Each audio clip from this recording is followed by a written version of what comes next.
Next topic, భారతదేశంలో పేదరికంపై నివేదికను విడుదల చేసిన ప్రపంచ బ్యాంక్. ఈ నివేదికలో ప్రపంచ బ్యాంక్ ఏం విడుదల చేసింది, పావర్టీ పెరిగిందా తగ్గిందా అనేది తెలుసుకుందాం.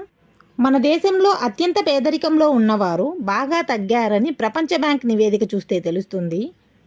అయితే 2024లో $3 పరిమితి వద్ద అత్యంత పేదరిక రేటుకి 2.44% ఉండింది.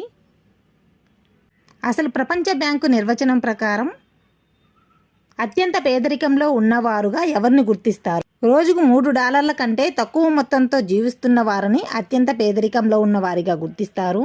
ఈ పరిమితి 2021లో $2.15గా ఉంది. సవరించిన తర్వాత 15% పెంచి $3గా చేసింది. $3 అంటే అక్షరాల $255. భారతదేశంలో అత్యధిక పేదరిక రేటు వేగంగా తగ్గి 5.3% పరిమితమైందని ప్రపంచ బ్యాంక్ వెల్లడించింది. 2024లో పేదరికం రేటు 5.44.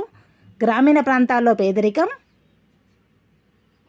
18.4% నుంచి 2.8% తగ్గింది. పట్టణ ప్రాంతాల్లో పేదరికం 10.7 నుంచి 1.1కి తగ్గింది. అంతేకాకుండా గ్రామీణ పట్టణ అంతరం 7.7 నుంచి 17% పరిమితమైంది.